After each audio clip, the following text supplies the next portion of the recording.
going on, everybody? It's your buddy, it's your pal Spaz Phoenix, the YWC Reality Check, and you guys know the deal. You know the deal off by heart by now. If you don't see this pretty sexy face, then you know I'm not alone. And we've got a pay-per-view coming up, so who could possibly be knocking at my door? I'm not sure, but I'm sure it'll be okay. Just tell me who. Just tell me who it is. What's up, Connor? Wait. So who is it? Who's the person you're bringing on? Oh, I don't know. I guess they didn't show up. So, ladies and gentlemen, my good friend OKayFabe is going to join me instead because my surprise guest apparently failed. He's on, like, the lesbian. Well, they clearly had a bright mind to make sure to get out of this as fast. It's the Lashley contract. So he booked with me, and then he was booked with somebody else, and somebody else, sucked better dick. Yeah, that works.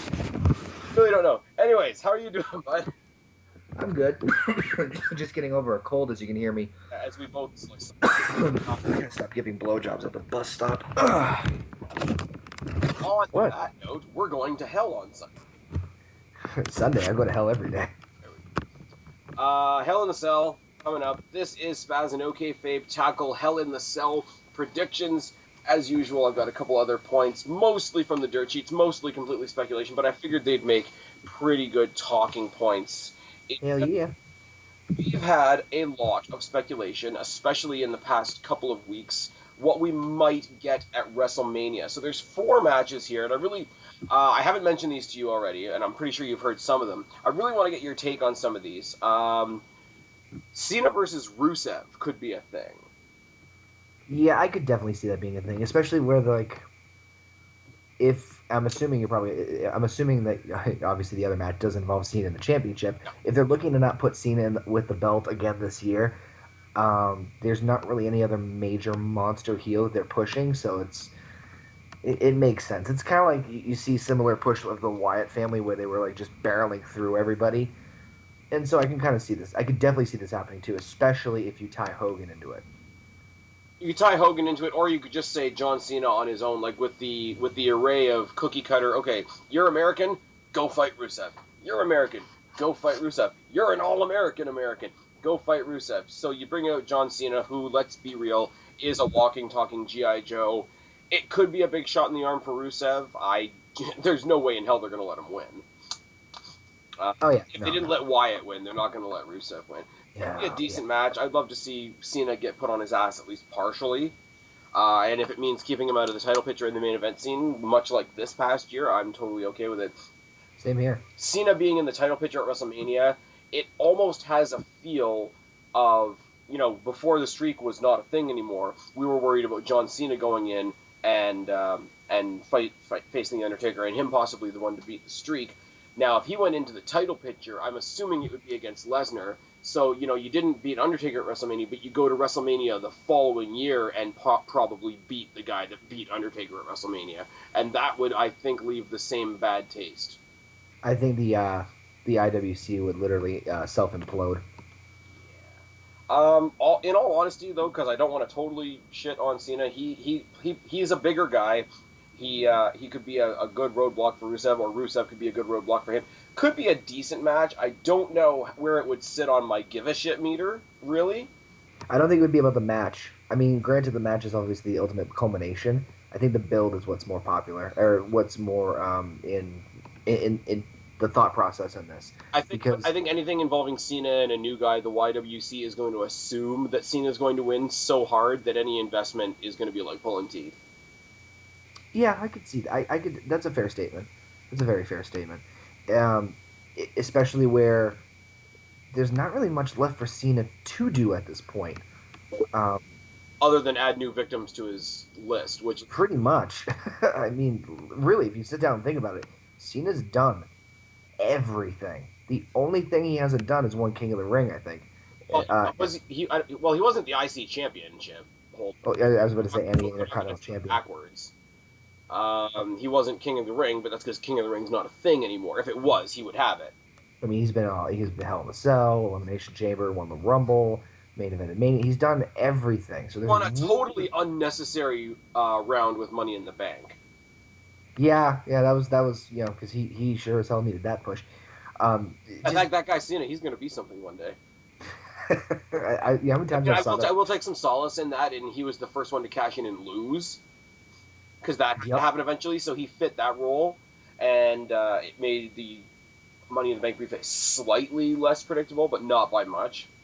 Yeah. But like I say, like of anything that makes any sense, he doesn't really have anything other than beating the streak, which is not a thing anymore. Right. And other than doing like a Benoit or a Rey Mysterio and being the guy that goes in number 1 at the Rumble and wins, which nobody wants to see. It's true. Like all he has left to do is fight the new guys, and I think that makes the YWC feel very defeated before the match even happens. I think at this point, as I was saying a second ago, the YWC won't bother getting invested to protect themselves. Yeah. Yeah, and it sucks because at the end of the day, like we've said, the story would be shit and the give a shit would be hard to come by. But I could see it being a decent match. That's why I think Hogan would get involved. And the only reason I say Hogan is because you see that there's two reasons why I think Hogan and Cena are going to get tied together more at WrestleMania.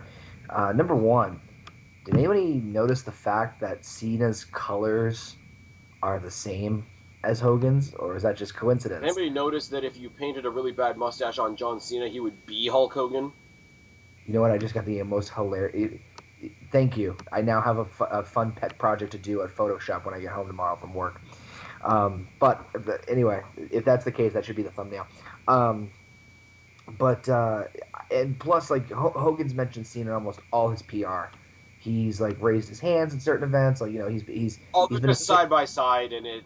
Yeah, and there's a lot of they're close together. So my thought process is, if Hogan's going to get involved for WrestleMania 31, which WWE would be stupid if they didn't, because he's a self-generating PR person at this point.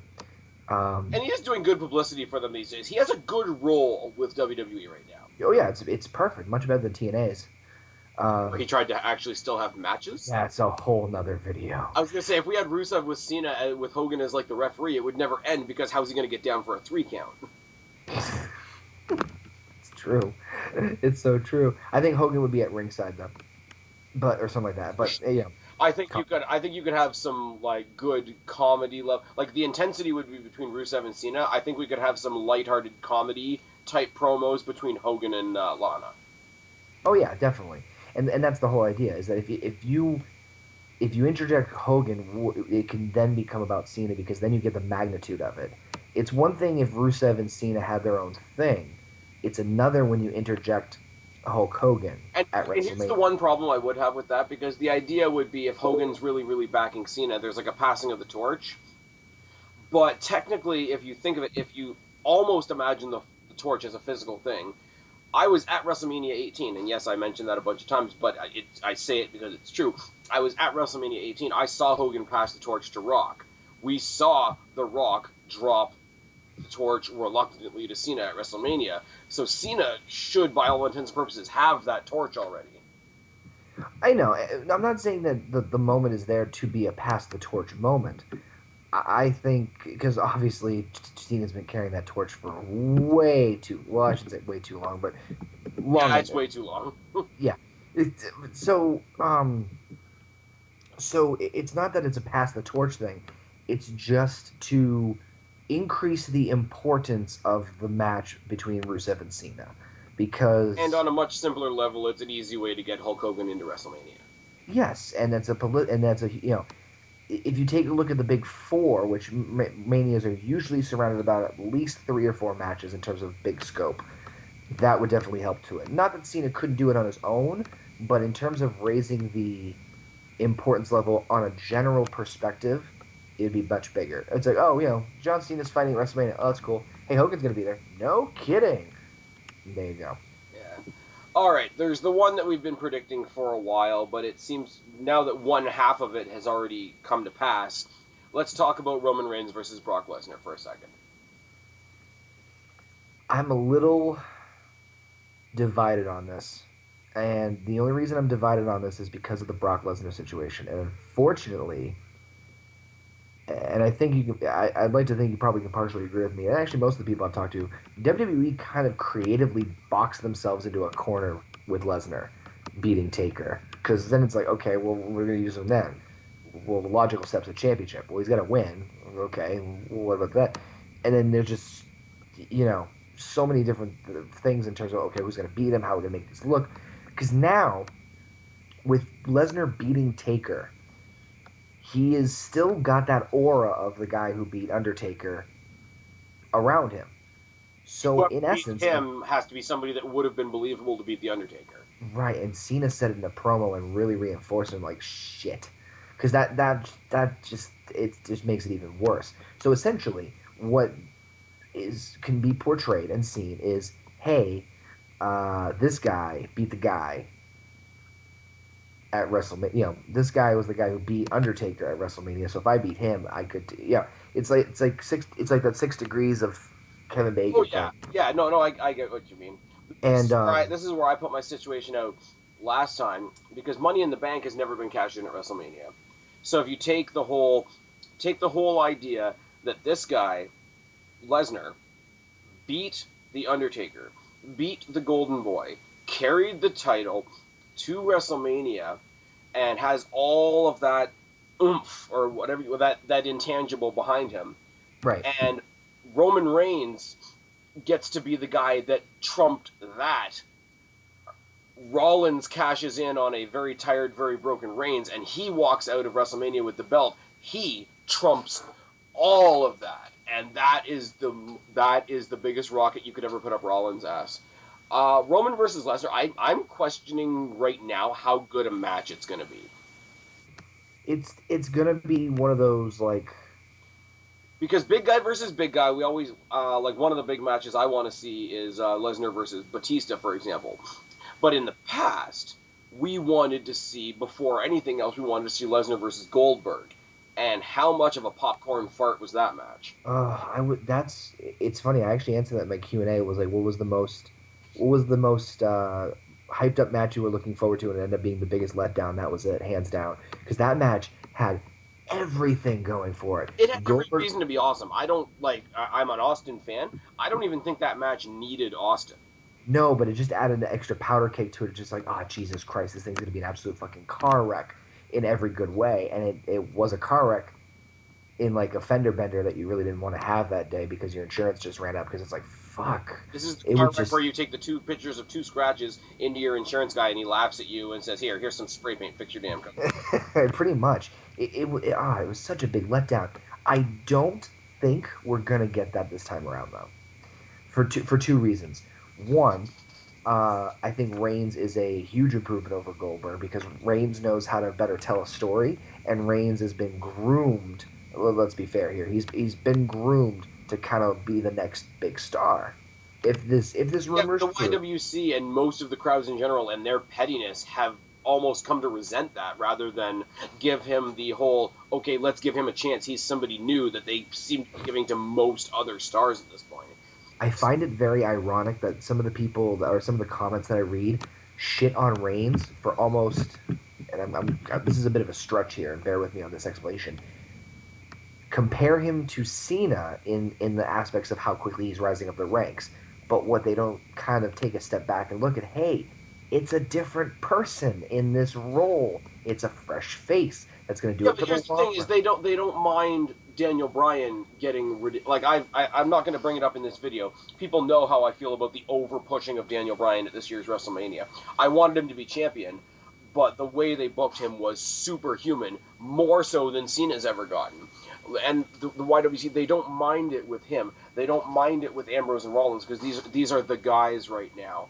But Reigns, who was part of the Shield, and the Shield as a whole was supposed to be the biggest thing in wrestling, and so one of them gets a shot, so immediately the fans have to divide their opinion and be like, oh, well, WWE sucks. They're not pushing who they were supposed to within the Shield. I'm like, You know what? I think that has to do with some sort of mentality that,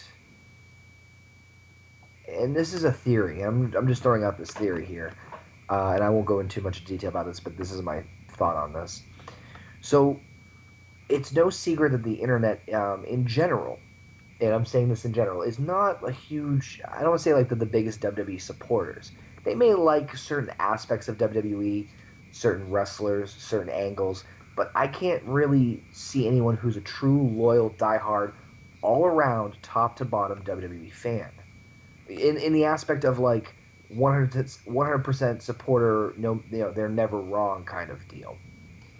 And I don't think you should ever look at the WWE as they can do no wrong, because that's too far the other way. no, but that's the close proximity is what I'm talking about. You can't find that, and that's the truth. You'll never find that. And I think that there's this common misconception that WWE produces stars from within. So they don't take talent that's been established elsewhere and push them. And we kind of got that idea with Cena, Orton, Batista, and other things here and there.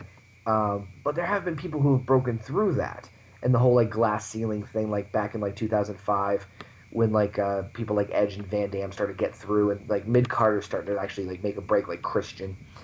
And I think that people have this mentality that WWE is a much bigger political system than it really is. And again, this is just a theory. And I think that what WWE tried to do with Bryan was break that misconception by saying, hey, here, we'll take a guy that you guys love and we'll push him to the moon just to show that we like to, we'll reward success and, listen to you guys and do all that. And so that's why I think there's that kind of like, what's the phrase I'm looking for? That kind of like back and forth a little bit with mixed reactions about things. Well, because some people will. I've got two things to say. There's the whole thing where WWE is always going to favor their own creations, and you can't really blame them to a certain point. They are. No, and I'm not saying, yeah. They are the big dog in the yard right now. But to say that they will not take stars from elsewhere and make them champions. Okay, Rollins and Ambrose aren't champions yet, but they're probably main eventing this show. Right. You've got CM Punk. Yep. Got Daniel Bryan. Right. Regardless of how he got there. Go back to their main rival, WCW. Benoit's a former champion. Not that I want to get into the rest of that. Guerrero's a champion. For fuck's sake, Rey Mysterio.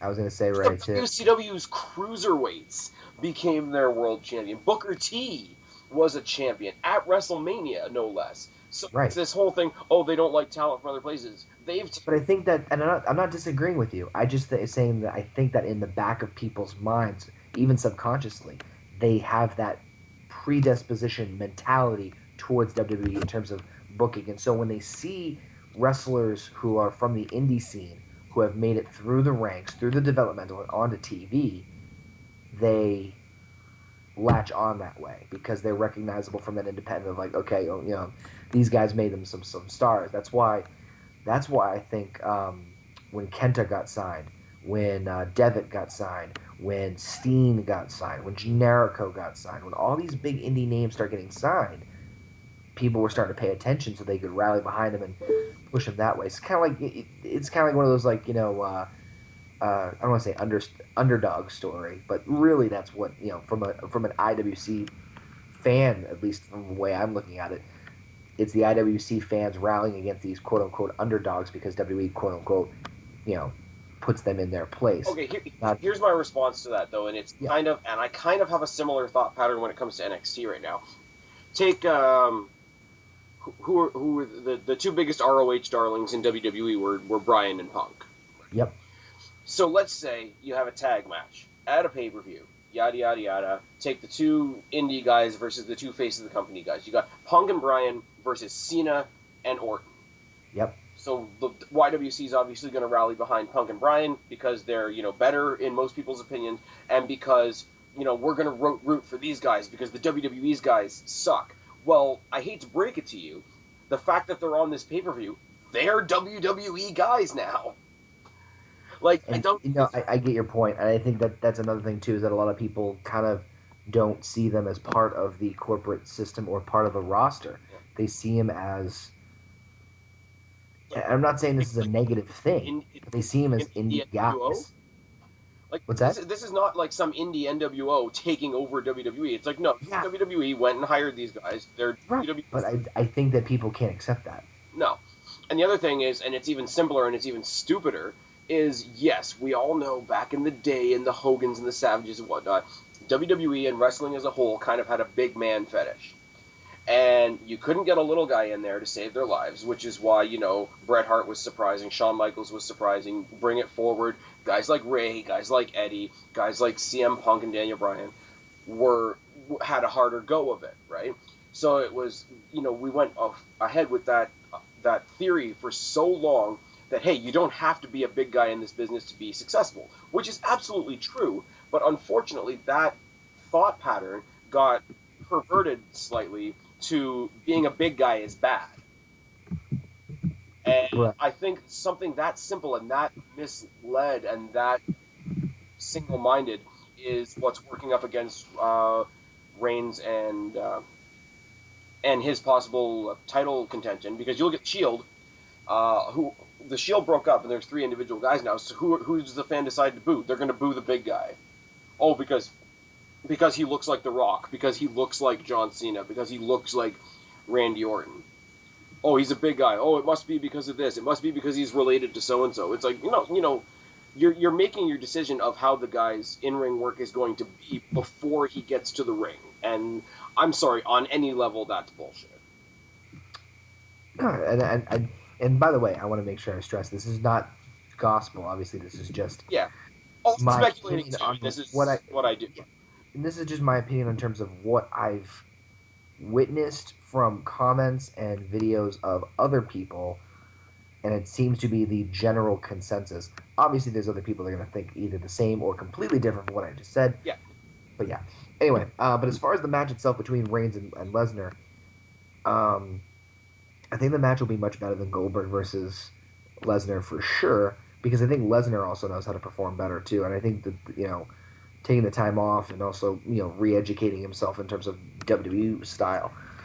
And I mean, that's the other thing too. The one thing that deflated Lesnar versus Goldberg is the crowd knew both guys were leaving and they didn't give a fuck. I think Lesnar didn't give a fuck. I think, well, this is also true, but I think even if it's negative, even if it's to boo Reigns, the crowd would be active on this one. So that would be in their favor. Right. Even if the only reaction they get is them booing Reigns because they wish it was Daniel Bryan in that spot, they would still be getting a reaction, and I think that would work very, very well in their favor. And let's be real, of the 4 matches that I'm going to talk about here in speculation, this is the one that's most likely to be happening. Yeah. Next one I'm going to say, it's old, and I've talked about it 100 times, but because he's actually in the WWE now, and because the streak isn't a thing anymore, as much as I don't want to see it at this point, Taker versus Sting. I highly doubt this will happen. I don't want to see it. The storytelling, we talked in the Cena Rusev match about the story versus the match. At this point, I'll rephrase what I said slightly. I want to see this story. I don't want to see this match.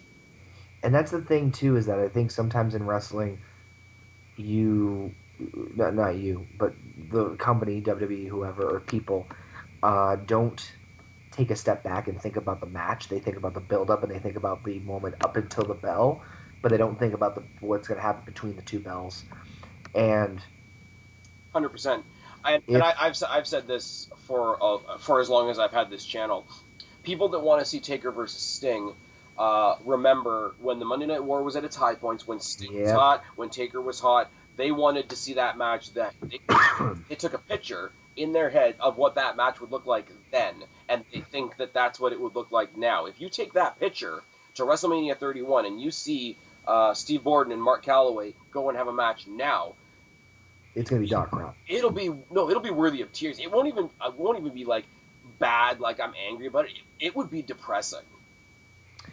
Yeah, it's no secret that Taker and Sting are obviously not at their physical peak, and you're right. That's the common problem, is that people have this mental image of them at their peak. If you were to do this, even if you were to do this 10 years ago, it would be hell. I'll even say 5 years, 2009. You'd probably get a decent, not the best, but decent. Well, Sting did. Okay, let's be real. Sting did good for TNA in a lot of ways. He did put on a lot of great matches with a lot of great people. He was still performing on a semi-regular basis, and he's a decent technician. So much like Michaels, much like Triple H, much like CM Punk and Edge, I think he could carry Taker to a great match. But as you said, even that is like 5-10 years ago. The farthest I'd go back is 5. If you did this match 5 years ago, 2009, which was right around the time of Taker Michaels 1, yes, would have been fantastic. They're not at their peak, but they would have been at they would have been at a point where they would have been able to deliver from the hype. Yeah. And the I hype on think this matchup. at that point, if you put Sting and Taker on a card, like you say, maybe 5 years ago, that'll be the WrestleMania where you can look towards breaking the 100,000 mark. Yes. Yes. And unfortunately, it's kind of one of those things where the situations and things just took too long. Yeah. From what I understand now, the rumor is going around that most likely Undertaker will not even be at WrestleMania 31 whatsoever, but instead be at WrestleMania 32, which is going to be in, I believe, either Houston or Dallas. Yes. Which they'll use as his retirement match to kind of help sell the venue. Which, to be honest with you, I'd much rather prefer that. If that's the case, if he's going to have his penultimate retirement match, and it's known from the start that it's his retirement match, I got to go with Wyatt. Ooh, yeah. I could. Yep. Look at all the imagery they created for Bray Wyatt at WrestleMania 30 when he fought Cena. Yeah, it was beautiful. With the live music, with the fire performer, the dancer with the knives, whatever. They did more. That was I'm going to go on record. That was the best entrance of this year's WrestleMania. Oh, hands down. And I could definitely see that with Taker. I don't want to say passing the torch, but kind of giving him a nod off. That'd be perfect. As far as Sting's role in WrestleMania, if Taker's not there, I wouldn't mind Sting in a match if reverse the roles a little bit. Put Sting now with somebody else on the roster that could carry him. Like, I could see, people might think I'm crazy, I can see Sting and Ambrose, or Sting and Ziggler, for example. It's funny, I was just picturing Sting and Ziggler, but I think Sting and Ambrose would probably be, although hell, why not do Wyatt? Oh man. Any character they have. Okay, I'm going to throw Ziggler out of the equation for a second. Take Ambrose or Wyatt with how potentially crazy they are. Yeah. And have Sting in sort of like a happy medium between his original WCW Sting and a little bit of the Joker Sting that he was doing in TNA, because I did like some of that. Yeah. Imagine Wyatt or Ambrose playing off that. That's the idea. Promo gold. Yeah. We would have Silent Sting. Silent Sting, WCW. Comes out, points the bat at Ambrose, lets Ambrose take the stick. And the best part is Ambrose or Wyatt could sell tickets just by talking, and that's a lost art. Is what? Actually, you know what? I think it's coming back with this. I guess you want to say the new class coming up from NXT. Yeah. Like NXT is anything anybody wants to say about Triple H. NXT is his resume, is his Hall of Fame induction. Yeah. Because it's not just a wrestling school. It's, go, here's your facilities, here's your resources. Go learn how to do better promos. Go record yourself some cameos and whatnot. And it shows that you got guys, even guys like Enzo and Big Cass, who have their New Age Outlaws circa 2014 entrance already in the bottle for when they come to Raw. It's guys on the mic, especially the ones coming up from NXT, are fantastic. Most of them, anyway. And then again, you look, friggin' Ambrose, who we always knew was good. Rollins, who gets better by the week. Yeah. Reigns leaves something to be desired. Let's be real. Bray Wyatt is a monster on the mic. Luke Harper is starting to show signs that he can follow in that mold. Eric Rowan we haven't seen very much of yet. Going back to the rumor about the Ascension, I really hope if the Ascension comes up, that the rumor of them joining up with Bray Wyatt is a thing, because Bray Wyatt speaking for them will be better than them cutting a promo, because they are not where they need to be promo-wise yet.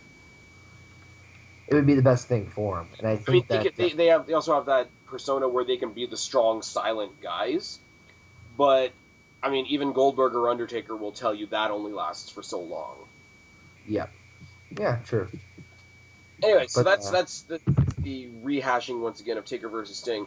Here is the match, and ever since Raw a couple of weeks ago, I want to see it, and I want to see it because it's one of the longest standing feuds, and it's basically a feud that I've seen from the very beginning, from Rocky Maivia versus Hunter Hearst Helmsley. Ah, yes. To their ladder matches for the Intercontinental Championship, to the Nation versus DX, to an Intercontinental feud that transitioned right into the World title feud almost seamlessly, to both of them being face, both of them being heel, and every time keeping it new, keeping it different, to go through all those incarnations. From the start, from the Greenwich Snob, which was horrible, to Rocky Maivia with you know the pokey dreads and the feathers and all that shit that he came in with, to, like I say, the People's Champ and the Cerebral Assassin, to the jabroni beaten, pie eaten versus the Game, to, like I say, the Nation versus DX, which was a thing, all the way through.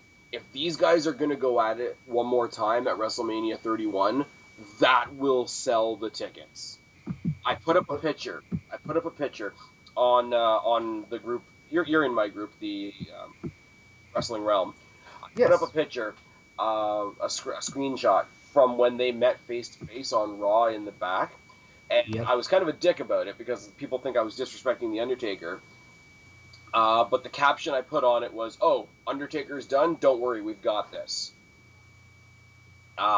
Which makes me sound like a dick, and I'm fully aware of that. But if these guys do what I think they can do at WrestleMania, it'll be fucking fantastic. And the first person to come at me with some part-time wrestlers killing wrestling bullshit will be blocked. End of. Because if you can't see the historical value at this point, in 2015, which is what next year will be, if you cannot appreciate the historical value of The Rock and Triple H going at it one more time, then I'm sorry, I don't say this very often, but get the fuck off my channel. Well, I think that the one thing that to take away from this is, you know, a lot of people are like, oh, what's the point of having Rock and Triple H? Look, there may not be a whole lot of point to it other than the fact that it's kind of giving that nice little nostalgic breath of fresh air from the Attitude Era. Will it be the same as the Attitude Era? Probably not. But it'll be nice to see two of the top performers from that time frame go at it once again. Not just from still go. Yeah, they're gonna tear the house down. That's the best thing, is that Rock still has it. Obviously, Triple H still has it. They'll put on a phenomenal match. If not the match of Mania. If they do this, and if they do it properly, and like I say, properly goes well beyond the two guys in the ring, obviously.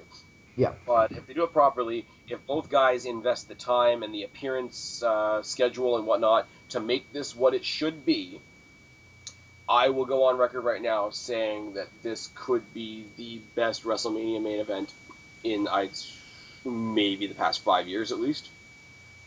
People will give a hell of a lot more of a shit about this than they did about either Cena versus Rock match. Oh, yeah. I'm sorry, but with the state of The Undertaker and what he's been in the past couple of years, this will draw more attention than the End of the Era match. Because the End of the Era match, ultimately, they needed to throw in Shawn Michaels as the referee to give that an extra pop. And I say that with all the respect that I can muster, but I don't think they would have put Shawn Michaels in there. I think it'll get as much. I'll be fair and say as much. I don't know if it'll get more. We'll have to see. But I think it'll definitely... I think it needs as much window dressing as that match did.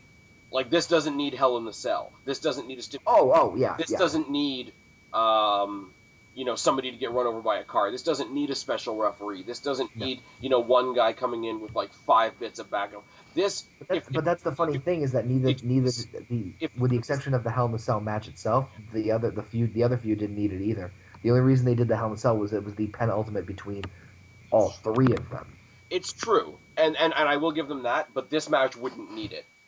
Oh yeah, true. The one thing I will say about this, if they do this, the Authority needs to fuck off for a night. Well, at the. Oh, okay, I see what you're saying. Like, there needs to be no extras on this. This needs to be one guy on one guy. They're going to throw the Authority in there at least a couple of times. But I will say this: come down to the ring, if they want to jump them in the weeks leading up to this match, yes. If they want to, make this, thought pattern that The Rock might be less than 100% before Mania, cool. If they want to come down to the ring with Triple H at WrestleMania and be immediately thrown out by whoever the referee is, cool. If they are at ringside, when the bell rings, when this match starts, when we get Triple H versus The Rock one more time, they can fuck off. That's my take on it. Because right now, from the minute I thought this was a possibility, I am doing what I tell people not to do. I am putting this match on a pedestal, and I'm going to stand in front of it with a knife in my hand. Because I have a very specific idea in my head of what this match needs to be.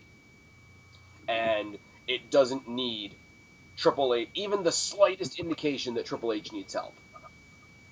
No, I mean, I think you might have. I think the biggest, baddest, most cerebral assassin we've ever seen. You know, Rock, if I want to be cliche, needs to be the most electrifying he's ever been. Because anything less, and this match will fall off its pedestal. And I, as a wrestling fan, am saying, on the off chance that anybody in WWE ever hears my voice, this match needs to happen. But on the same token, this match needs to happen properly. So, yeah, get on that, Hunter. Get on that. All right, that's we've speculated enough about next year's WrestleMania. Yeah. First step towards WrestleMania, however, is the Royal Rumble. Rumors that we're going to have another 40-man Rumble. That's one half of the rumor.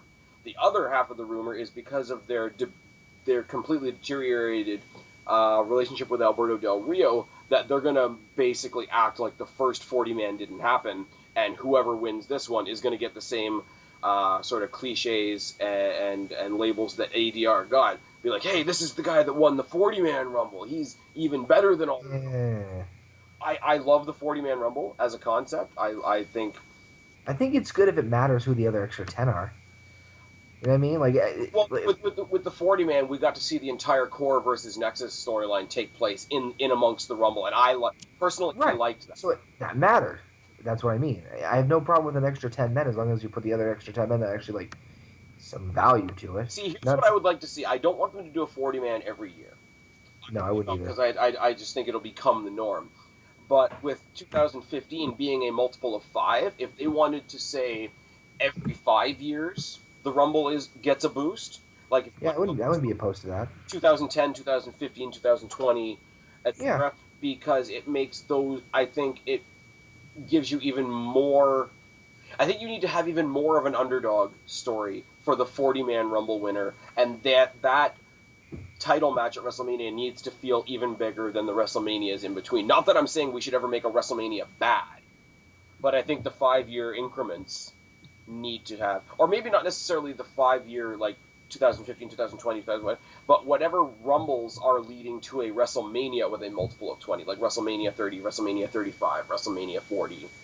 Because those increments of 5, they tend to feel bigger anyways. So why not have a bigger story behind your title match? Fair enough. Yeah, no, I get that, and I wouldn't be opposed to it every now and then, at least like the 5-year gap. Yeah, like the thing with ADR, it's just like it's that's a little much to me. It's not on the same level at all, but it's as ridiculous as trying to wipe out the existence of Chris Benoit. Obviously, there's reasons for that, and I'm not disputing that.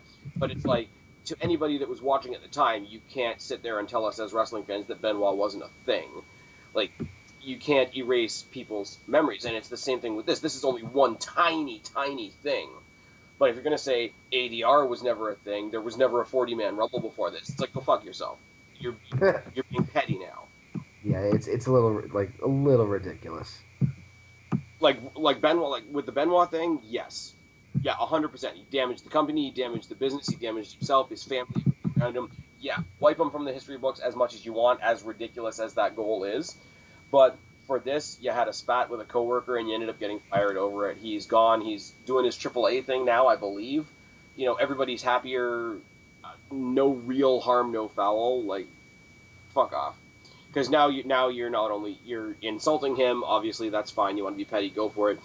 But it's like you're patronizing the fans that he had in the WWE. Yeah, it's just a little over excessive. Yeah. Speaking of over excessive, and I don't know why this is a thing, mild, and I will underscore the word mild, rumors that we may get a guest appearance from China. I highly doubt that. Oh, so do I. But I threw this in here for a laugh because I think it would be a good talking point, because I do have one way that this could work. Or one way that this could be used properly. Was this before or after her 14-minute video she released earlier?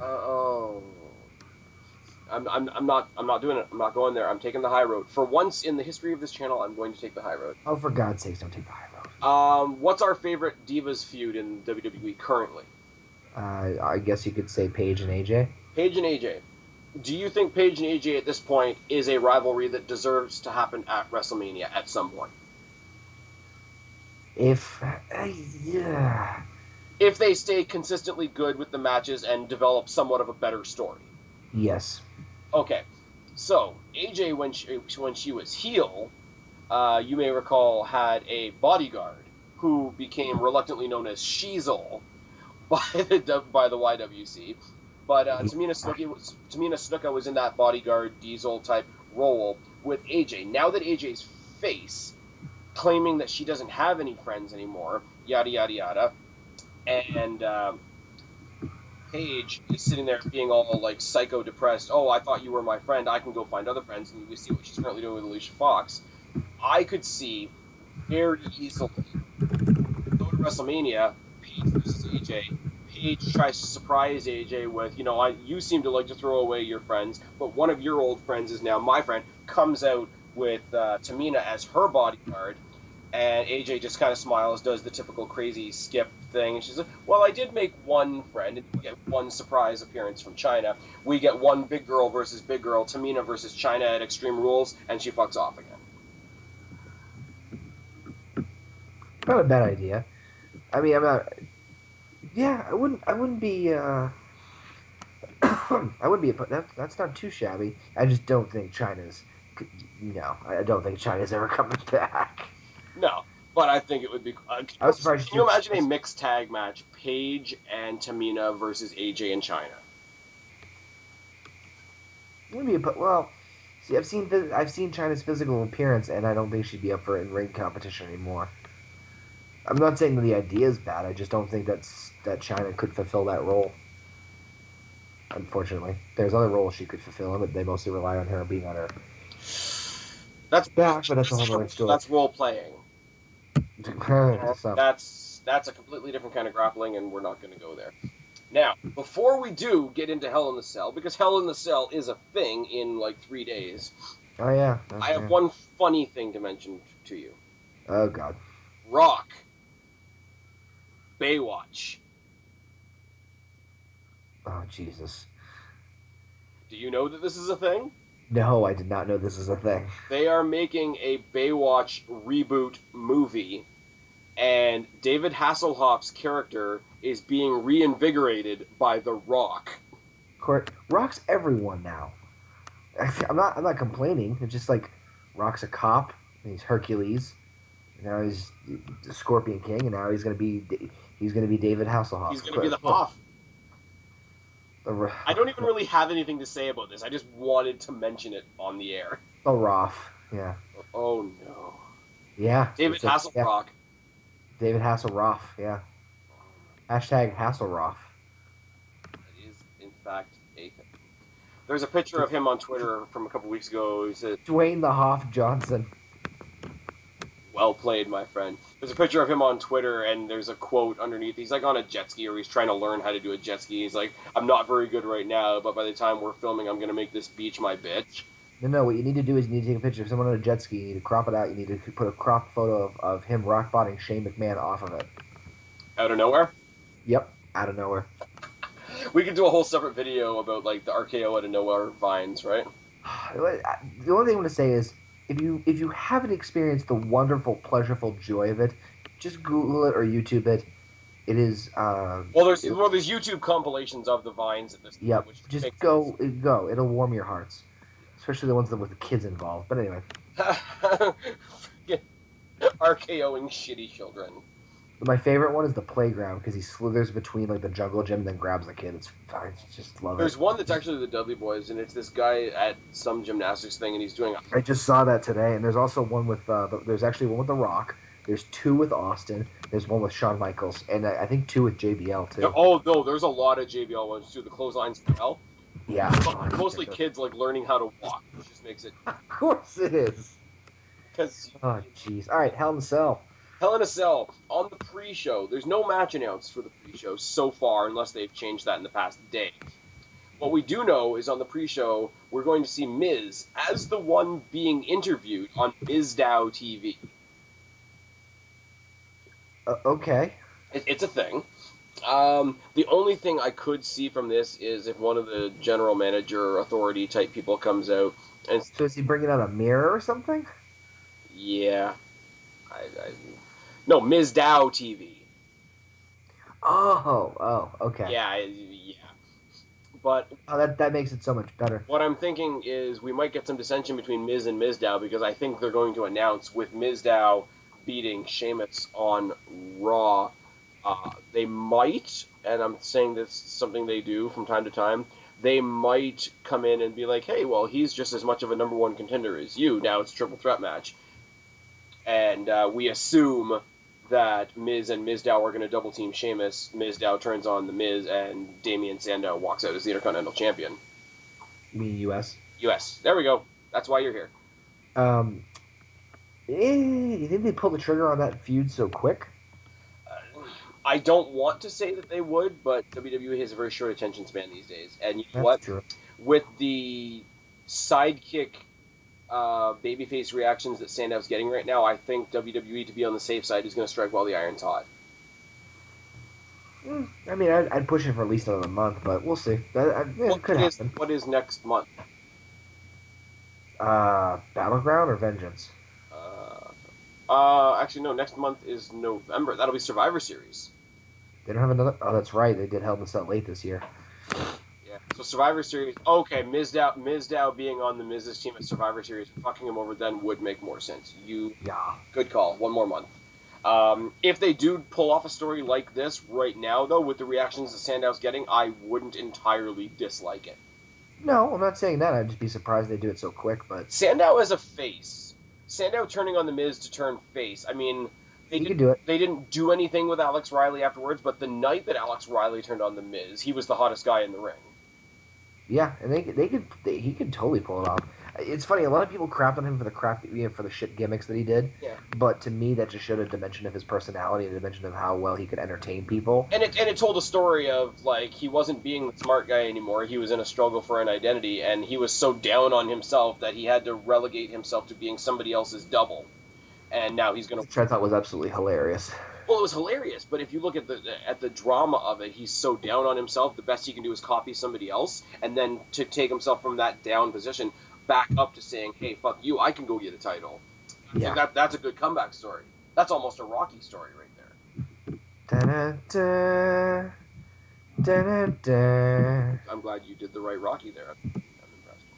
Oh, the other thing we know about the pre-show is that Paul Heyman is on the panel, which I think, despite all reports, means that Lesnar will have an effect on one of the main events. I don't even want to guess at this point what that effect would be, but I'll be very surprised because they're pushing so hard on Heyman's presence on the panel. I'll be very surprised if we don't see Lesnar in some capacity on Sunday. That's a fair statement. I don't think what would be a nice twist is if Lesnar showed up after the event and F5 whoever won. Well, see, here's the thing. Lesnar, depending on how you want to look at it, has 4 people to worry. Well, 5 actually to worry about. I mean, Roman Reigns is injured right now, but I mean they could be playing up his injury more than it actually is, and he could make a surprise comeback and do something. But I'm not really going to hang my hat on that. Rollins and Ambrose are facing each other. It's not for the briefcase, but we all know that the briefcase could be on the line in that feud somewhere down the line. So that's somebody for Lesnar to consider. And more directly, we know what the stipulation is on the Cena-Orton match now. So Lesnar has a lot of potential irons in the fire this Sunday. that coupled with we know that Paul Heyman's going to be on the panel and in the building that night, it's almost insulting to the fan base that are actually putting their thinking caps on if he's not there in some capacity. Yeah. Fair enough. I think they'll probably, but I think because in order to protect their network subscriptions, I think that you'll just see more of a Heyman. Or could we see another Heyman guy? Heyman influence than you would see an actual direct Lesnar. But the fact that Orton dropped Heyman on Raw. Let's just talk about how good that whole promo segment was as a whole. Oh, from Heyman, from Orton, and from I'll give John Cena his credit. He pulled his weight in that segment just as much. Especially when you have to essentially suck people in to a rivalry we've been seeing for like ever. A match we've already seen before. Yeah. And is more or less spurned almost out of the blue. They did a good job. They did a very good job. Remember, I was just Cena versus Orton, I don't mind because, again, not nearly as much as Triple H and The Rock, like I talked about earlier, but this is a pretty long-standing feud. You know exactly what you're going to get from it, and it's solid. It doesn't blow the roof off, but it is solid, and that's why I don't mind seeing it. Orton takes me back to a day where John Cena was believably defeatable. More often. Yeah. Like, Triple H beat Cena. Edge beat Cena. We got a little bit of that back one with the insertion of CM Punk, but, like, Orton versus Cena in its prime was in a time where John Cena wasn't quite the golden boy. Right, and Orton is one of those rare people on the roster that could beat Cena cleanly and has the reputation and the credibility to do so. I mean, they unified the titles in a ladder match for all the gold, and every single part of our brains at this point said, yeah, Cena's walking out with that, and he didn't. Yeah. But so yeah, I don't mind that we're getting this again. Because at this point, who do you think is going to win? I was kind of going to leave that until last. But my point that I wanted to make right now is that people don't like Cena, people don't like Orton. And it's like, you don't want to see any of your favorite guys go up against Orton and Cena. Because, oh, well, they're going to get buried. So, okay, you don't want to see Rollins go against either one of them. You don't want to see Ambrose going up against either one of them. So Ambrose and Rollins are going to face each other and give you the exact match that you want. Yeah, we're going to get Cena and Orton again, which you might want to bitch about, but you guys are scared of these guys touching any of your guys. So if nothing else, they're taking each other out of the way. Right. They're canceling each other out. Well, not to be defeatist, but they kind of are. If you're I get you. In that ROH push the vanilla midgets that is so scared of these guys touching your guys, let them cancel, as you said, cancel each other out and be in a completely different part of the card, not affecting your guys like you are so sure they're going to. Right. That's good. It's a funny way of looking at it, but no, I get your point. It's just. It is solid, and these guys have worked together a lot, and it shows. Oh yeah. But we'll get back to the double main event in a little bit. Spoiler alert for anybody that hasn't seen SmackDown. This is going up tomorrow on Friday, so you're seeing SmackDown tonight anyway. We're getting Cesaro versus Ziggler 2 out of 3 falls. Woo! For the title. Yes. And I said this to you before we started recording. If it wasn't for the fact that we have Rollins and Ambrose on this card, this is the other match that this whole card could hang on. Oh, yeah. Hands down. This matchup will see a lot of insane spots, and you'll see a lot of near falls, obviously, especially towards the end. To be completely honest, and not to be disrespectful, I don't care who wins. I'll be happy with no matter what happens. And you're saying that out of respect for both guys. Not just both guys, but knowing what both of those guys are going to be able to do and what they're going to do in that match. I almost don't want there to be a finish. Is that bad to say? No, it's like, just keep the match going forever. They're both good. Or pull a twist, pull the Jericho Chyna co-intercontinental champions. I could see it. I think that would be an intriguing angle. Chyna has now poked her head up twice in this video, and I'm not going to turn that into a dirty joke. Oh, come on now. I'm a good person tonight. Isn't it scary? In all honesty, a little bit of the luster is off of Ziggler only because for me anyway, because I know he should have had a legitimate world title win by now, and I know that he deserves to be higher than he is. But as far as the spot he's in it, he's owning it, and whatever. And I think he's the perfect guy because Cesaro doesn't need much help to look good. But No. any microscopic flaws that he might have are going to be completely obliterated by the fact that he's working with Ziggler, who sells everybody. Yeah, he can sell a broomstick. And I mean, like, not that Ziggler needs much selling either, but like, friggin' everything he does is so, like Ziggler I'm talking about, is so high impact these days. When he hits that jumping DDT, he's riding your shoulders practically into the mat at this point. Like, There's a joke I was going to make about riding shoulders in China, but I'll save that for another day. it gives a whole new meaning to the term born again. Anyway. But I mean, like, even that, like, even the top rope modified almost X Factor that he does out of the corner on rare occasion, it's all great, and everything he does, as much as he's in there and he's having fun and he's an entertaining guy, the moves that he pulls off with almost delightful malice. If that translates properly, it's like, this is gonna hurt. Oh, that hurt, and I'm still smiling about it. Like, I could see him going crazy at one point and having a little bit of a run as a really good hardcore guy because he's hurting people and he's enjoying it. But right now, it's more in that Shawn Michaels, like I say, staying with the show off, staying with that heartthrob kind of character. But he's still very impactful in the ring. Yeah, and I think not that impactful. The other guy in the ring is Cesaro. Yeah. Yeah, no, they're more or less the same. I think the only thing I'd have to say about this is I guess my only reason I would want Cesaro to win is for Ziggler to chase him back for the belt and to keep this going. That's literally the only reason I could probably. Because again, it's not that I don't want Ziggler to retain or not to have Cesaro win it. I really won't care as long as they just keep this momentum going. I think they could put on some. I think if you gave them one more match against each other at Survivor Series and really put a decent stip on there, you could go. They could have. Only reason I would slightly lean towards Cesaro, it would be, I would love to see Cesaro take over Ziggler's spot if there was a way to shoehorn Ziggler into the main event scene. I don't think there is right now. I think after Lesnar leaves.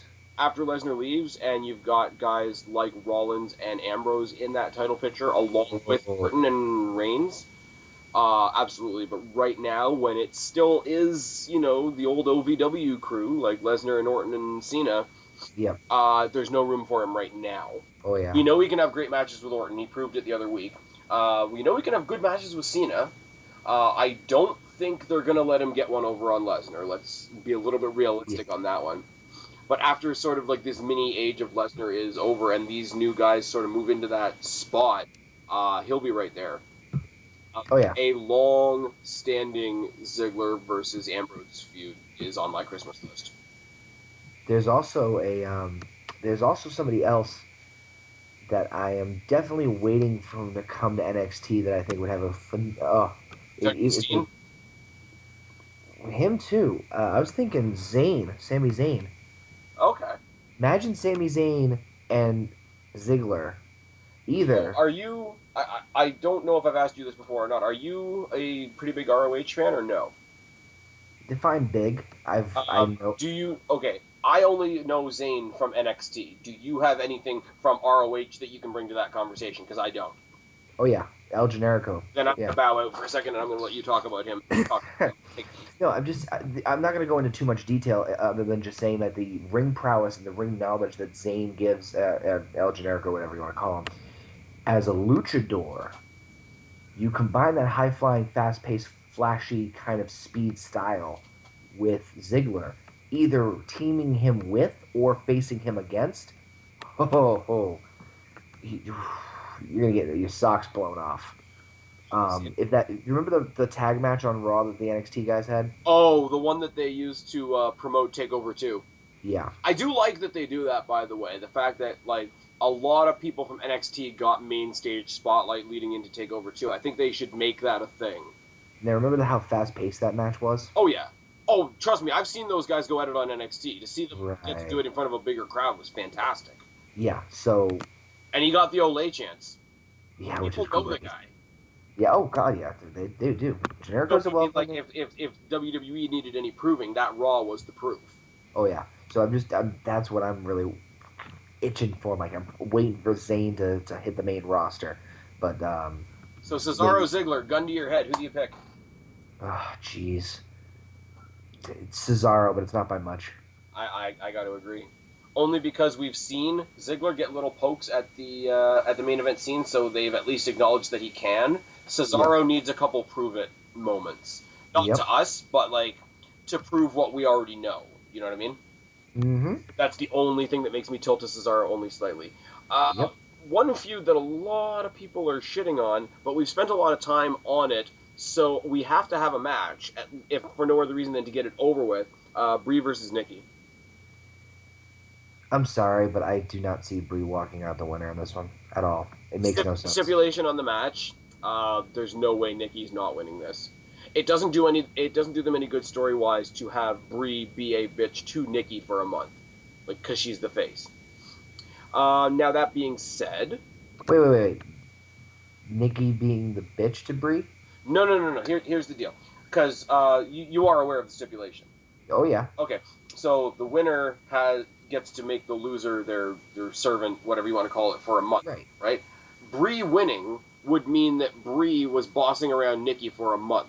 Now that doesn't help you out storyline wise, really, when Nikki bossing Oh, Brie around for a month and Brie getting her comeuppance at SummerSlam makes 100% sense right. Yeah. Okay. because Yeah. it's one of those stipulations that kind of tells you who's going to win, which is kind of unfortunate because I think although most people roll their eyes and yes there was the Springer stuff and yes there was the Authority stuff and it's been a lot of Total Divas crap and a lot of like 8-woman tags that basically amounted to nothing. Brie has gotten better as a wrestler.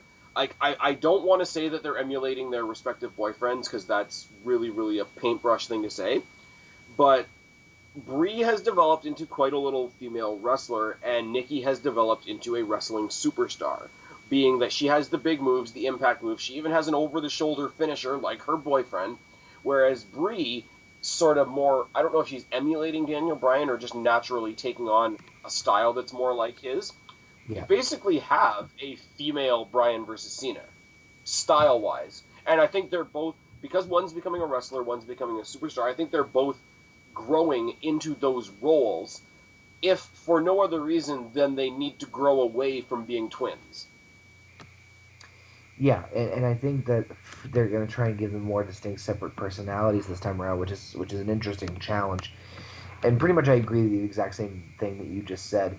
Is that there's no way Nikki can't win this one because if you notice, Bree's been kind of on a roll with all her match victories, the handicaps, the hand behind the back. So Bree's been getting the push despite losing at SummerSlam. Yeah. So of course, to keep the momentum going, they're obviously going to have to do that and put Bree in the bitch situation. So I'm right there with you with everything. Because the other thing is, too, and as much as I don't want to sound condescending, Bree's number one role in the company right now is to exist and remind us that Daniel Bryan is a thing. Yep. And I don't say that with any disrespect towards her, but that really is the thing. So to keep that Daniel Bryan vibe going, you have to keep that underdog story going. All of this goes back to Nikki being mad because Brie left, because she was quitting because of her husband, goes right back to Daniel Bryan, and the Authority keeps Daniel Bryan on our minds, which is good. It's a good tactical move by the WWE for Daniel Bryan's return, but it's bad in the sense of these girls aren't really existing on their own. They're existing with the purpose of reminding us that there's this other guy that's coming back, which I think is a little disrespectful, but at the same time, I think it's going to be a fun match. I actually like Nikki's finisher. It's Abyss's shock treatment finisher. I think she's calling it like the rack attack or something to that effect, which is, Yeah, I don't know the name of it either. it's a little on the nose if that is the name. But I Yeah. mean, on the other side of the coin, Brie has been using a modified X Factor, so Abyss versus X-Pac. That's an interesting way to describe Brie versus Nikki Bella. You know, the hardcore monster versus Yeah, because X-Pac that's heat. just with tits. That's all there is to it. The other thing too, when they brought up the thing a little while ago, when they're like, "I want the rights to the Bella name all to myself," I really thought like the next week they were going to introduce her as like Brianna Bryan or something like that, or Brianna Danielson. Yes, no, no. Brie Bryan, Brie Bryan versus Nikki Cena.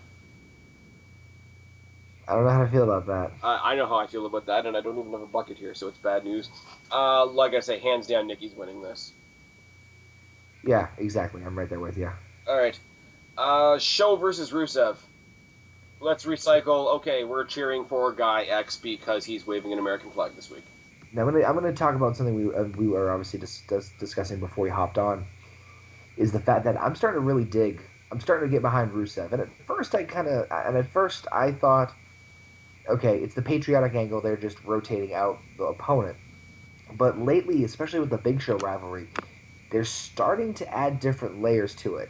The flag thing, the soldier coming in, which me and Spaz both agree was a very nice touch of the angle. Which, by the way, what? It was done very well. It wasn't done too much.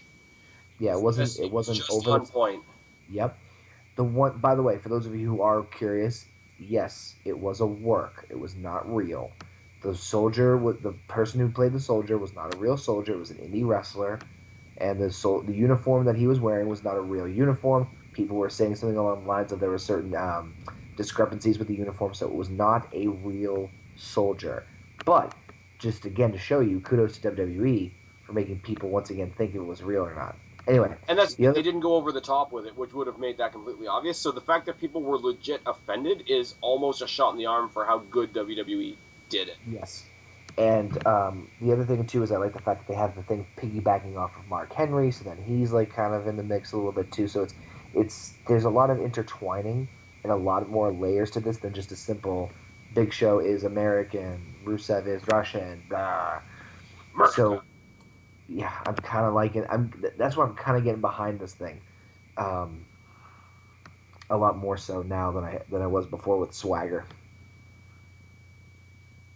100% on board with everything you're saying. As far as Rusev being like, okay, I'm a bad guy because I'm foreign, and turning that into a guy that has ridiculous chemistry with his manager, puts on good action in the ring. I'm behind Rusev as well. I want them to start giving him opponents that I give more of a shit about. I mean, they've obviously, as we've spoken about, they've done the whole, okay, go out there, wave an American flag, everybody will love you. But let's look at who it was. It was Big E. It was Swagger, who used it for a pretty successful face turn, which worked out for him. Didn't do much for Rusev in the long run, I don't think. Mark Henry, who people are on in the best of times. And Big Show, who doesn't even get an out of most people these days. So the minute, and then they brought in The Rock, which was kind of a shot in the balls because you knew that wasn't going to go anywhere. Yeah. So I'm really looking forward to. I'm saying he's going to destroy the Big Show on Sunday, and I'm waiting for them to give him an opponent that we can sink our teeth into. I think Rusev will win, and we were talking about this earlier. I think it's because something's going to happen with Henry. Because I have a sneaking suspicion that they're going to interject Henry into the mix somehow, which will ultimately have Big Show lose the match because of Henry. Whether on purpose or not, and as much as I hate to admit it, might turn either Henry or Show back into a heel. And I don't want to say that, but I just that's the way I'm thinking that they're going to pull it off. If they're going to turn Big Show heel, I would rather them do it without Mark Henry and just be like, what happened on Raw this week made him so mad that he like beat friggin' Rusev beyond all sorts of oblivion, where you get not that we feel bad for Rusev, but like you get a couple of his friends coming out at like, dude, we get where you're coming from, we know what he's done, but friggin' you need to like fix yourself. Well, there's an interesting rumor that at one point you would have all the opponents of Rusev, all the major opponents of Rusev kind of gang up on him. So like Swagger, Henry, Show would all like team and just do like a beatdown at one point just to get a pop. Which that's very heel though. I know. That's what I was just thinking. I'm trying to think for a second how they could do that without it being like a ridiculous heel, ridiculous stereotype. Oh, very easy. American. Let's go get the. Very easily. What you just do is you have Rusev do something despicable, and as he looks to exit the area with whoever he's feuding with, those three baby faces stay on the top stage and make sure he doesn't go back. Can we have him like grab one of Cena's Make-A-Wish kids from the crowd and put him in the Accolade? Oh, that'd be... Oh. I'm an incredibly bad person. Dude, the angle's already controversial enough. Now we're just... to quote George Carlin, the blood is already in our hands. All we're talking is a matter of degree. Yeah. Anyways, But, any doubt that Rusev's winning this? No. One thing I do want to say about this card in general, like, I'm looking at these matches, and I'm thinking about it more as we talk. A lot of these matches, I know who's going to win. And usually that can be bad, but it's in such a way that it's not turning me off the card at all. I don't know if you agree with that, but... No, it's because we're more intrigued about what's actually going to happen during the match. I think literally there's literally maybe I think no more than 3 matches where I don't know what's going to happen. Oh yeah. I think it's also because we're in sort of what most people like. I've been more positive. What's that? Did you drop a microphone? Oh yeah, sorry. Okay. I think most people in the YWC in general are considering this as like the downslope time of the wrestling year, which I don't really agree with. I think we've had some fantastic stuff in the past couple of weeks, but because in general there seems to be the opinion that there's that little bit of a slope, I think most people take this time, as we did tonight actually, to look forward to WrestleMania. So everything that happens right now, we try to piecemeal, and we try to fantasy book, and we try to write our own stories towards WrestleMania. So I think we almost look past the pay-per-views, but at the same time, the people that want to get angry are going to find something to get angry when the show's over. Yeah, it's kind of like we're right on the cusp of heading into the big push, heading into WrestleMania. We're almost there because, right around December is when you start to see things starting to slowly piece themselves into place heading into the big show. Here's something, and I don't know whether you'd agree with this or not, because I think Survivor Series gets a bad rap. I think it's most people don't see it as a Big Four pay-per-view anymore, but Royal Rumble is the beginning of the road to WrestleMania. Right now, in these last couple of shows of the year, we're kind of on a road to the Royal Rumble. Oh yeah, of course. Hands down. I think that the Royal Rumble's importance has definitely increased. Not that it never was ever important, but I think that the value of the event itself in terms of match quality, the Rumble match itself, and the importance of making sure to tune in to watch just what's going to happen at the Royal Rumble definitely bumped up. Especially ever since CM Punk Rock had their match, the value of the Rumble's kind of gone back up a little bit. I just wish they did the same thing with Survivor Series. Well, I think we're gonna get the winner of Cena versus Orton is gonna get their title shot at the Royal Rumble, from what I've heard. Now that could be wrong. The script could change somewhere along the way, but I think that'll be the next big in-ring appearance of Lesnar. And the one good thing, as you said in a video on your channel recently, like Lesnar not being at every show makes the Big Four seem more important. And if that's the way they're going to treat it until we have a new champion, I don't see that being entirely 100% harmful. No, I don't either. But in the meantime and in between time, we get to just play the number one contenders matches being the main event of the show's game, which is fine.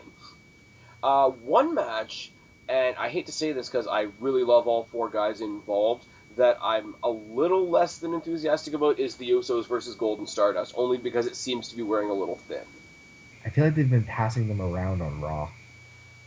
They haven't been... Every time there's been a singles rivalry that needed some pushing, they stick one with the other in it. Yeah, I feel like they've just been kind of filler. They haven't really been focusing on the feud between the 4 of them. That it's just more like a little bit of mixing around a little bit. What I find a little disheartening, and I didn't see it because I wasn't home for it this week, but apparently there was a pretty substantial comedy angle between the 4 of them on main event. Which, if that's the case, Golden Stardust being crazy is awesome because they're crazy. If they have the audience laughing at that craziness, it's gone. Yeah, that heel heat's dead. I was complexed about why they turned him heel in the first place, but anyway. Oh, I think crazy and bad guy make an amazing storytelling combination. Crazy and face is fun. Crazy and heel is potentially scary. and Cody Rhodes is doing it quite well. Cody Rhodes, I'm going to say this right now, even after Goldust leaves, I wouldn't mind Cody Rhodes staying as heel Stardust as a single for a little bit. I wouldn't either. It's funny. I call Cody the king of gimmicks. Oh, for sure. And the thing is, anything. he's better with a gimmick than when he's just out there being Cody Rhodes.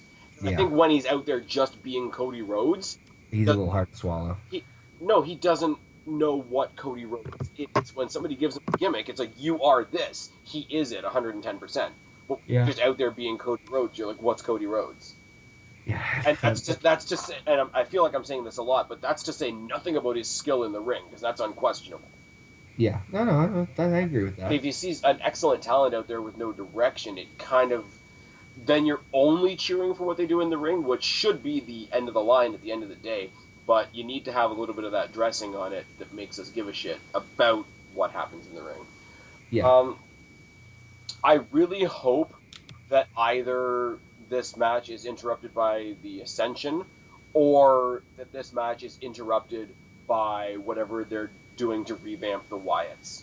I don't care who wins this match, really. Golden Stardust staying as the champions doesn't hurt my feelings whatsoever. I really hope if there's going to be like a big interruption, like, most pay-per-views have one interruption spot where somebody either re-debuts, or there's a big run-in that we didn't expect, or there's something other than total focus being on the match.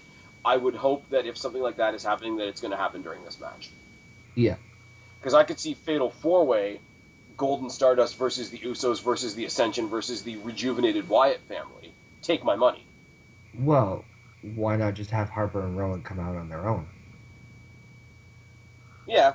This is what I'm saying. If Harper and Rowan are going out on their own, and that's what Wyatt's promos seem to be indicating, if Wyatt is now managing the Ascension, and the former Wyatt family are out on their own, there's a new interesting dynamic right there. Because we remember when we first saw the beginnings of the feud between Edge, Christian, and the Hardys back in the day, they were fighting for the attention of managers. There was Terry Reynolds, there was Michael Hayes, and there was Gangrel. Here's these two teams that were fighting for the attention of a manager. Can you imagine the Ascension and Harper and Rowan fighting for the managerial and spiritual attention of Bray Wyatt? That actually would be a pretty sick stipulation for a match. The psychological war games that would go into that match would rival Kane versus Undertaker. And I'm not exaggerating when I say that. I'd pay money for that. But you're right. As far as the match itself between Usos and the Dust Brothers, I really don't have much investment in that. I think the Dust Brothers are going to retain, but I don't really have much involved with it. I don't really care either way. Yeah. It's the one where it's kind of toss it up. You might as well leave it on the champions that have it. Another match that I kind of feel the same way about, and it's only because, much like you said about Cesaro versus Ziggler, 6 of one, half a dozen of the other, I don't really care who leaves with the belt because they're both amazing. I just want to see them have another match, is AJ versus Paige. Yeah, exactly. Same thing. It's like, okay, it's going to be a good match. Not even really... I wouldn't mind title retention at this point because they are keeping it pretty even between the two of these. But if they make it too much of a hot potato game with the belt, then we might have an issue. Yeah. But other than that, I don't think it's overstepping to say that these two are basically maintaining most people's interest in the Divas division as a whole. I like that we have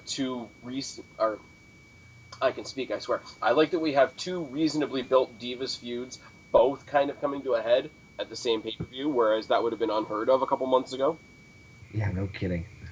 AJ versus Paige, I'm going to say Paige, but it's by a fraction of a percentage.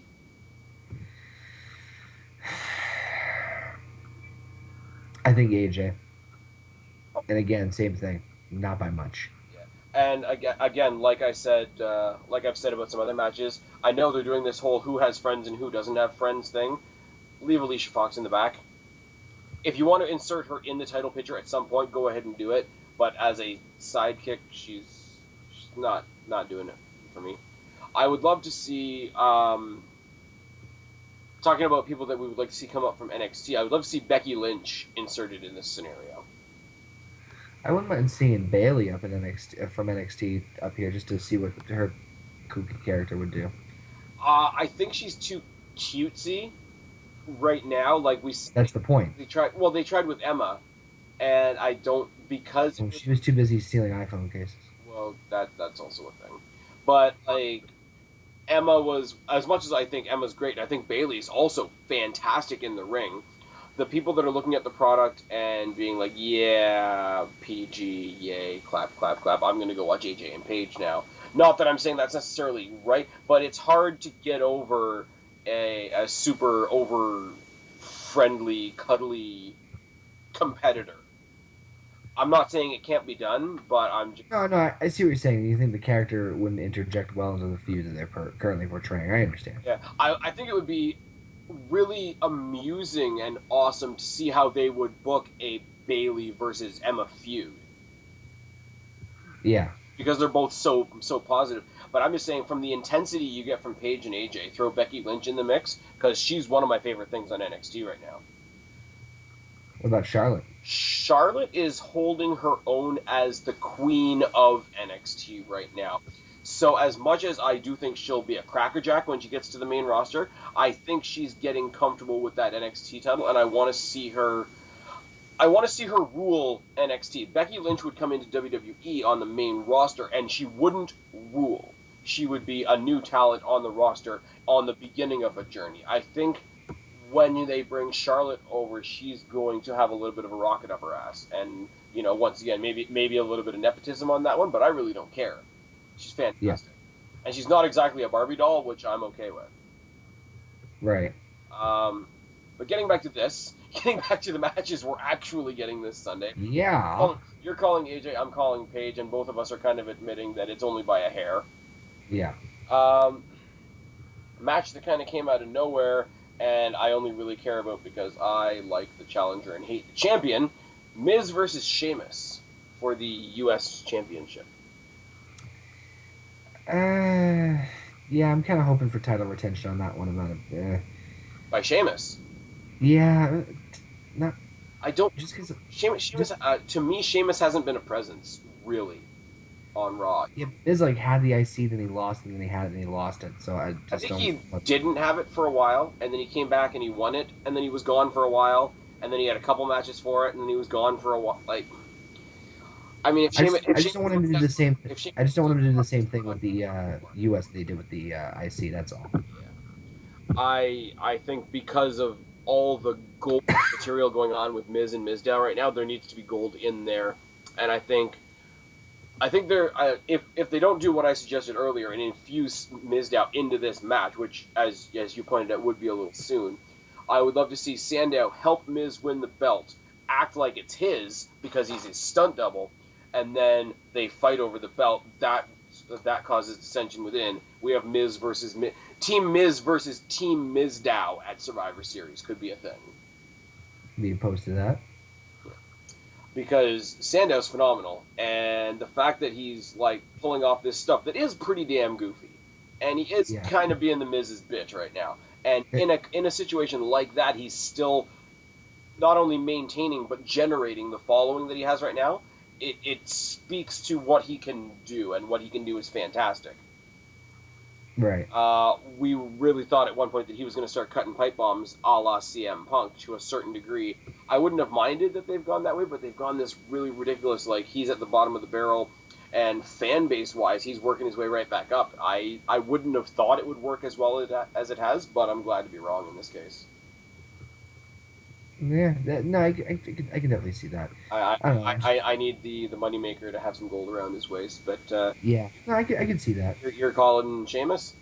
Yeah, I just have a feeling Sheamus is gonna keep it, but again, it's just like the Paige AJ thing, not really. Not by much. Yeah, it's by fraction. I struggle. I don't hate Sheamus. I used to hate Sheamus. I used to be Ginger John Cena, flaming jar of mayo and all that kind of thing, right? I don't even give a damn about Sheamus enough to dislike him anymore. And if you make me go from somewhat liking you at the very beginning to despising you to really genuinely not giving a fuck, you shouldn't be holding a belt. Fair enough. That's just me. Yeah. Now, on to our dual main event. Now, here's my question for you. Somebody puts a gun to your head. It's your call. Which match goes on last? Ambrose Rollins. Okay. Based on the fact that you think it's going to be a better match, or the fact? No, because it's the better story, and it's the longer story. Granted, you have the Cena Orton thing going on, but Cena and Orton was more or less thrown together. Ambrose and Rollins is a natural story that's been playing on since June. Give it the spot it deserves. Agreed. Would you agree? And I'm kind of flip flop. I'm kind of on both sides of the argument. Would you agree that when the world champion is there, the title match should be the main event? Yes. Would you agree that in lieu of that, a number one contenders match would make sense in that regard, being the main event? Yes, and that's the only thing I have to say about that is that if they did that the way that the WWE treats it, not the way the fans see it, but the way the WWE treats it, Cena and Orton are the biggest names in the company. Oh yeah, definitely. They are the standard bearers. They are the guys to beat. They are the measuring sticks, etc. Yeah, and unfortunately, Cena and Orton will most likely close the show because of not only their position in the company, but the fact that it is now a number one contendership match. And literally, that is the only reason why I would put them in the main event. Okay. It's very much like when people get mad, certain Royal Rumbles where the Royal Rumble match hasn't been the main event. And I don't have a problem with it if the match that was the main event instead was the title match. Because right. The Royal Rumble being the main event of the Royal Rumble, yes, that's a thing. It makes entirely sense. It is the central point of the show. But at the end of the day, the best person in the company is the champion. So what you do at every Royal Rumble, except for one or two minor exceptions, is we establish a champion and then we establish a number one contender to end the show. Now, as much as Rollins, you could say the same thing about, because he's also in the title picture, he has the briefcase. I think the Cena-Orton title implications are more imminent. I think they have a longer-standing feud if you look at WWE history over the large scope. And I think that they're the two biggest names in the company. So all of the on-paper reasons for it to be the main event are there, as much as people don't want to admit it. Now, that being said, WWE is an idiot if they put Cena and Orton on last. Because they will suffer from follow that syndrome. Yeah. And let's be honest, the match selling this pay-per-view is Rollins versus Ambrose. Yeah. So my fan heart, my fellow fan heart, looking at the rest of the fans in the YWC, the fans that are going to be in the stands that night, what I believe will be a better match, regardless of the story, which is fantastic. But strictly between those ropes, what's going to be a better match? Ambrose Rollins, for sure. So my heart says make it the main event. But I can't go on without acknowledging that there is a case the other way. Yeah, and that's the tricky situation. Like if they didn't tack on the number one contenders stip that they did last night on Raw, then the argument would be weak. Yep. It would be no argument. It would be Rollins and Ambrose should be main event. Boom. All right. So let's talk about it in that order then. Number one contenders match between John Cena and Randy Orton in the Hell in the Cell structure. So we kind of already dabbled about this earlier, but as far as who's going to win, this is the first time you'll probably ever hear me say this, and say that it has to be Cena. Really? If you watched Raw and did not get the numerous, not so subtle hints that Randy Orton will be turning face, if not at Hell in a Cell, if not the night after, there's your reason why. They did not make the hints subtle enough on Raw that Orton is going to turn babyface. either at the pay-per-view or the Raw after. And so, Here's where I'm going to cut you off only for a moment. Now there's babyface as far as the story goes, and there's babyface as far as what the crowd sees. And Orton winning, which is my prediction, satisfies both. Because no matter who wins, they're going up against Lesnar, who is a heel because he vanquished The Undertaker, and that is just a thing. Lesnar's never going to be a face again. no. Like, they will never be able to make him face again. Nope. So regardless of who wins, they're going to be the de facto babyface going into this match whenever it happens. Now, as far as the crowd's concerned, what makes you a bigger babyface than defeating John Cena? True. Especially when you think of all the reasons why John Cena wants to get his hands on Brock Lesnar, not only to defeat John Cena, but to take that opportunity at vengeance away from him. I'm sorry. And this is a match, if you go back, you'd have to go back. So then what does Cena do after he loses? Legitimate downward spiral, as opposed to the bullshit downward spiral he had after losing to The Rock. Develops an alcoholic problem. I would love to see that happen. It's not going to happen, but there's other people in there for Cena to fight, like friggin' other members of the Authority. He can. We saw the beginnings of a sort of edgy face versus face between him and Roman. When Roman comes back, Roman versus Cena is something I wouldn't mind seeing whatsoever. If you want to go down that road, give John Cena some time with the guys scraping the main event scene but aren't directly tied to the title. Keep Cena in the conversation but not chasing the title directly, and I think you'll make people a lot happier than they are now. Orton versus Lesnar needs to happen at some point. I made this video, I think, 2 years ago, maybe more.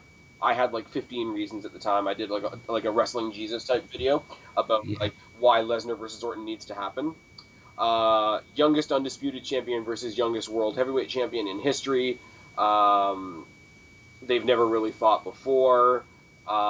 This could, if this is what they're going to try and do, if Orton beats Cena, turns on the Authority, turns face, and goes for Lesnar all at the same time, it'll be perfect.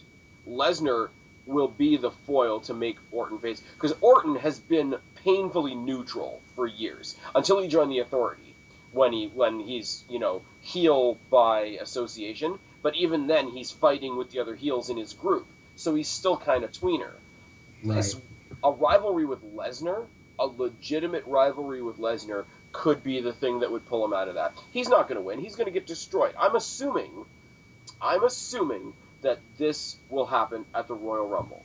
So, we see a freshly, successfully face-turned Randy Orton walk away from the Authority, have some minor matches with members of the Authority, maybe get his ass handed to him a couple times by the Authority, on his way to facing Brock Lesnar, where he gets his ass handed to him once again, gets him sympathy, gets Brock Lesnar more heat, makes Roman Reigns, if that's the case, beating him at WrestleMania all the more effective, and makes Rollins' fantasy creation that I hope happens at WrestleMania even more effective. I did a little bit of fantasy booking. There you go. I'm sorry, there's no way that anybody, yourself included if that's the case, but there's no way anybody's going to convince me that Cena should win this match. I'm not saying Cena should. I just think that that's what WWE would go in that direction, only because I don't see what else could Cena do other than fight Lesnar in Survivor Series. Or fight Lesnar next. I'm not saying I wouldn't be intrigued in an Orton-Lesnar match. I would much rather see a Randy Orton-Brock Lesnar match than a Cena-Lesnar 3 or 4, whatever the fuck number it is now. But I'm just going off of what I think WWE would book. Okay, and I agree. I have one more scenario to throw in your direction.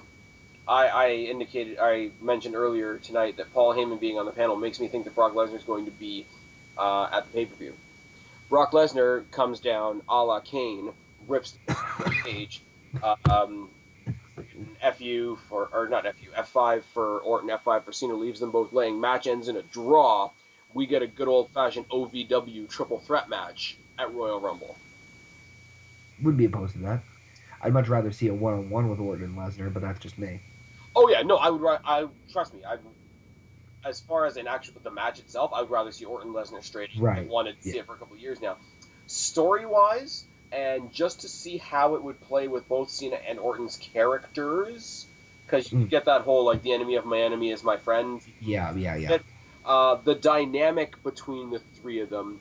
You got Lesnar, who everybody hates because of the Undertaker thing. You got Cena, who everybody hates because he's Cena. And you got Orton, who's not really faced that often. He's edgy face or tweener at best. He would be such the de facto babyface that just watching the crowd during that match would be entertaining enough. True. I'm going Orton.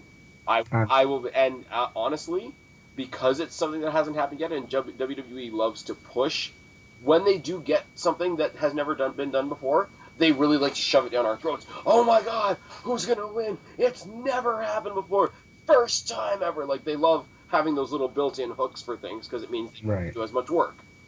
I'm biting my lip when I say Cena, but I just think that's the way. I just think that's the way they're gonna go. I don't agree with it, but that's just my. I can't see, from my perspective or from theirs, I can't see this not being Orton. And the last one in much in the same realm as we really don't care who wins, we want this match to keep going. Rollins versus Ambrose. I feel like Dean needs this one though. I feel like Dean needs this one, which will lead to them fighting at some point for the briefcase. Yeah. Because I feel like somewhere down the line, whether it's for the title or not, Ambrose versus Lesnar has to happen. Not only that, Dean hasn't gotten a credible win over Rollins. Well, but they've only had 2 matches, though. Exactly. So, actually, no, they had the one match that didn't happen because he was kicked out of the arena. You had the one match that was that weird lumberjack match that wasn't really a lumberjack match that Rollins won. So Rollins is only up 1-0. Yeah, so Dean needs to even it out, and I think this is the perfect environment to do that. I think with him being a psycho character, though, him suffering another loss could give us a lot more fun to play with in the in-between. True. I also think that friggin' Ambrose getting a decisive win here puts an end to the feud, or at least puts a pin in it for a little while, and he'll go on to something. I want to see Ambrose with gold. I want to see. I wouldn't be opposed to him grabbing somebody, not necessarily Reigns, but somebody, and making a play for the tag titles, because in a group as solid as the Shield was, teamwork was really the key, and he never held those titles that symbolized teamwork. He was the guy off on his own. So I think maybe taking a detour with Ambrose and seeing him test the waters as a tag team guy might be something they do, because I don't think Ambrose is getting anywhere near the world title right now. No, not at all. Also, going again with my Lesnar scenario, Rollins had the balls to try and cash in on Lesnar last month. Also gave him a curb stomp. Now, I'm not saying that's going to turn into anything big, but if you're Lesnar and you're looking at this guy that's half the size of you and has only been around, I'm sure in his mind, for a cup of coffee, you're going to want to ragdoll this guy. I think Dean Ambrose might get a tainted victory, and then the Authority will shove that down his throat, and they'll process through that way. Yeah, right. But I am going to say Rollins, purely for sustainability. I'm going to say Ambrose, just because I feel like he needs this big win. Okay. I think we've done it. Sweet, we've made it through. 4.5. Hell in the Cell. Overall, there's questionable stuff. There's some things that have been drawn a little thin. There's some things that we're not 110% excited about. But as a whole, this card's going to be pretty friggin' fan. Yeah, I think it's going to be a good show. The 2 matches really, I'm gonna boost that. I'm gonna say 3. The Rollins Ambrose, the 2 out of 3 falls between Cesaro and Ziggler, and we get another round of AJ versus Paige. That's what I'm looking forward to. Actually, yeah, those are the exact same ones that I picked. Yeah. Because Brie versus Nikki will be interesting, but it's not going to be a classic. Big Show versus Rusev is a foregone conclusion, in my humble opinion. I just want to know how they're going to get there. There's a lot of that. Like I say, we're in this what some people call a low period. A lot of from now until the new year is where are we going and how are we going to get there. Yeah. But I think as a storytelling show, this is going to be fantastic. I agree. But no, that being said, as we're both tired, I'm assuming, and I'm starting to lose my voice, I am going to try and wrap this up. But tell them where they can find you. So of course you can find me over at my YouTube channel, youtube.com/OKayFabe4, the number 4 ever. And of course follow me at Twitter at OKayFabe. I have Facebook and stuff, but if you go to those two, you can probably find me everywhere there. So yeah. All right, man. We got one more in the books. I will definitely see you next month unless, the apocalypse happens. That happens the month after. That is indeed true. Just update your calendar, daylight savings, all that stuff. You got it. And for those of you that don't know, for those of you in the wrestling fan part of the viewership of this channel, I have been, with another friend of mine, starting a review series on the show The Walking Dead. Anybody interested in that, go back. The last 2 videos are the 2 installments of that. But that being said, all of that being said, he's been OKayFabe. I've been Spaz Phoenix, your YWC reality check. Subscribe up there, talk down there, start a conversation. Keep all these conversations going. Put all your thoughts going into Hell in the Cell down in the box below. Don't be a stranger. I'll talk to each and every last one of you later. But for right now, myself and Connor are tagging out. Bye, guys. Peace.